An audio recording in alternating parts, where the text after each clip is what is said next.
그 다음에 이제 좀 버트나 뭐 엑셀렛 이런 것들을 뭐 관심을 아마 많이 가지실 거라고 생각해서 이건 넣지 않으려다가 넣은 건데 결국 랭귀지 리프레젠테이션이라는 하나의 분야로 볼 수가 있어요. 버트나 뭐 엑셀렛 지금 더 나아간 게 로버트 A라고 해가지고 엑셀렛보다 더 좋은 기술도 나왔거든요.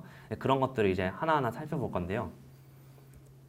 랭귀지 리프레젠테이션이라는 게 뭐냐면 이제 컴퓨터는 한글을 이해를 못 하잖아요. 한글 이해 못 하죠, 당연히. 그럼 숫자로 변환을 해줘야 되거든요. 그러니까 언어를 숫자로 변환을 컴퓨터가 이해할 수 있는 지식 표현 체계로 변경하는 게 랭귀지 리프레젠테이션이에요.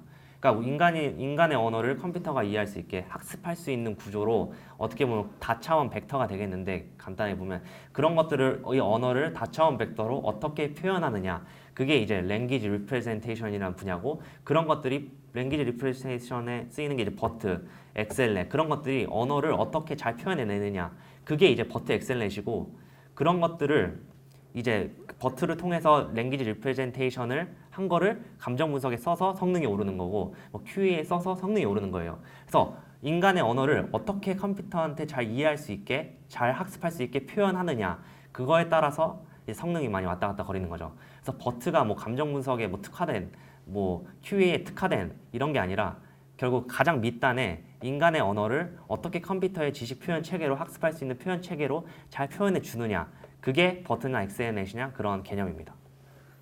그래서 하나부터 살펴보면 그래서 결국 휴먼 캐릭터스를 뉴럴 네트워크 넘버스로 바꿔줘야 되는 거죠.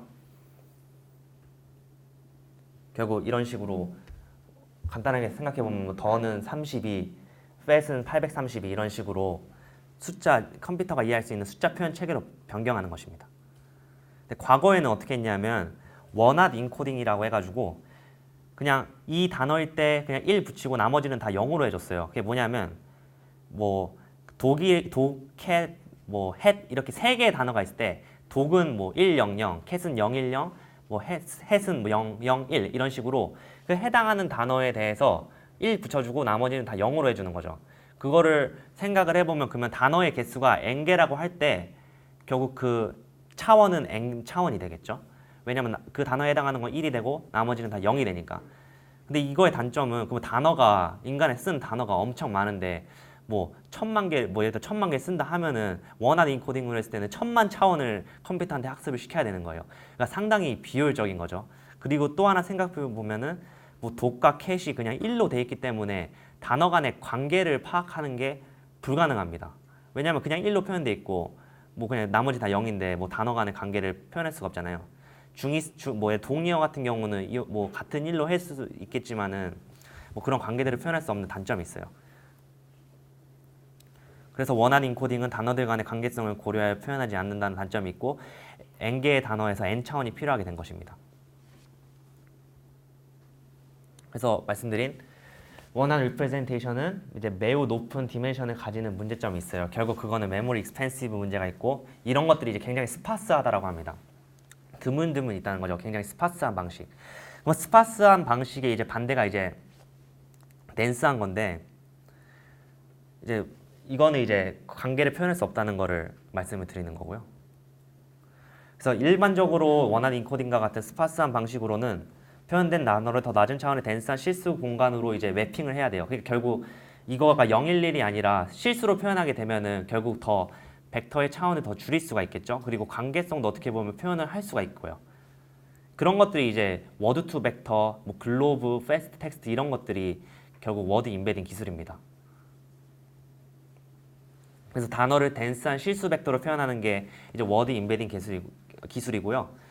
단어의 이제 의미가 이거를 통해서 이제 반영이 되고 이런 것들을 이제 젠심이라는 오픈 소스가 있는데 이런 것들을 쉽게 이제 접근을 할 수가 있어요.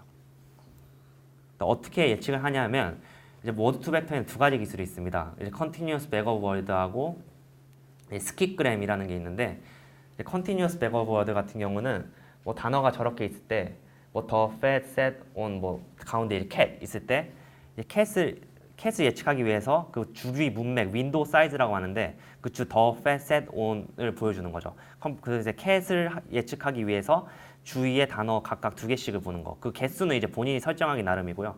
그래서 주위의 단어들을 통해서 이제 하나의 그 중심 단어를 예측하는 게 이제 Continuous Backup Word 기술이 되겠고, 다르게 표현하면 이제 문맥으로부터 단어를 예측하는 거고, 그럼 이게 단어로부터 문맥을 예측하는 것도 있어요. 그게 이제 스킵그램인데, 저 같은 경우는 캡만 주어지고 나머지 이제 주위의 단어들을 예측을 하게 되는 거죠. 그게 이제 스킵그램입니다. 근데 이런 것들은 사실 지금은 뭐 쓰이지는 않죠. 버트나 이런 게 나오면서. 글로브 같은 경우는 간단하게 생각을 하시면은 이제 이런 것들은 이제 주의 단어만 보잖아요. 근데 이제 전체 문맥도 고려하자라는 게 글로브의 핵심 아이디어예요. 그래서 여기 보시면은 기존의 월드투백서에서는 전체 코퍼스의 통계 정보를 활용하지 않는데, 글로브는 이제 글로벌한 이 글로브의 그 글로벌이거든요. 그래서 이제 전체 통계 정보를 활용하자라는 게 글로브고, 패스트 텍스트 같은 경우는 단어를 구성하는 엔그램 벡터들의 합으로 구성하자. 이거는 이제 F를 예측할 때 뭐 AP, APP 단어의 그 단어 내부를 또 엔그램이라는 쪽에서 더 단어 그 내부 정보까지 활용하자라는 게 패스트 텍스트고요. 패스트 텍스트는 이제 페이스북에서 개발했는데 이것도 이제 오픈 소스로 잘 돼 있거든요. 이것도 사용하는 법도 상당히 쉽습니다. 그래서 뭐 줄 하나만 치면은 알아서 그냥 점 벡터 파일이 생성이 돼요. 학습 데이터만 넣어주면은. 그래서 패스트 텍스트도 연습 차원에서 해보시면 재밌을 것 같고, 이게 또 재밌는 게 단어들 간에 이게 관계를 알 수 있다 했잖아요. 그래서 뭐 도쿄 더하기 뭐 수도는 뭐 일본 막 이런 식으로 관계 그런 것들을 알 수 있어요. 그리고 관계를 알 수 있다는 것은 결국 유의어를 알 수 있다는 건데, 사과와 가장 유사한 단어 몇 개를 뽑아내봐 패스트 텍스트 모델을 만들고, 그랬을 때 이제 거기에 출력으로 뭐 바나나나 토마토 이런 게 나옵니다. 그래서 이런 것들은 이제 뭐 신문 기사를 대용량 신문 기사 한 100만 개 정도 크롤링 하셔서 패스트 텍스트 홈페이지에 튜토리얼이 정말 잘 나와 있거든요. 그거를 이제 학습을 해보시면은 그런 것들을 이제 보실 수가 있어요. 지금 간단하게 보면 이제 구글에다가 그냥 패스트 텍스트를 치시고요. 그리고 이 홈페이지가 나오게 되거든요. 그럼 여기에 이제 Get Started에 가셔서 여기에 보시면 일단 뭐 오픈소스 설치하는 거, 이건 이제 C++로 돼 있어서 속도도 굉장히 빨라요. 그래서 이제 C++에서 이제 make라는 걸 하게 되는데, 이거는 그냥 하나의 설치 과정이라고 보시면 되고요. 여기 이제 월드 레프레젠테이션이라는 게 아까 말씀드린 그 뭐 버트 그런 분야를 말씀드리는 거고, 여기서 이제 간단하게 뭐 실험해 보라고 데이터도 제공을 해줍니다. 그래서 이제 트레이닝 하는 거는 여기 어렵지 않아요. 그냥 점 패스트 설치를 다 했다고 가정했을 때 점 패스트 텍스트하고 여기 그냥 스킵그램, 아까 컨티뉴어스 백업 월드하고 스킵그램이 있다 했는데 시바오를 쓰고 싶으시면 그때 시바오 쓰시면 되고요. 스킵그램 하고 싶으면 스킵그램을 사용하시면 돼요. 그다음 인풋으로 여기 학습 데이터, 여러분들이 크롤링한 데이터가 들어가게 되겠죠.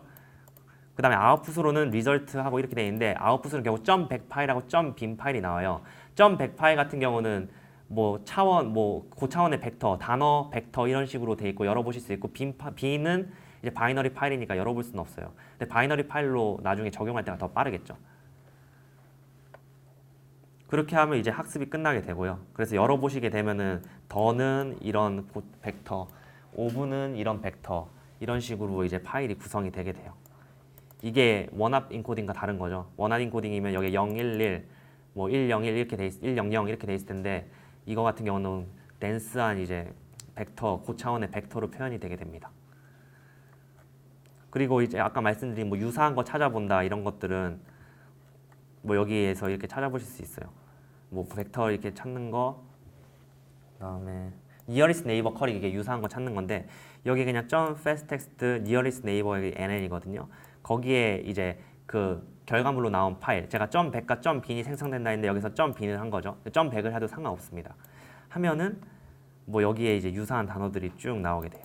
그래서 뭐 샐러리, 토마토 이런 야채들 뭐 이런 것들이 유사한 단어로 이렇게 나오게 되는 거죠. 요거와 유사한 단어 뭐야? 몇 개 뽑아봐 하면 이런 단어들이 나오게 됩니다.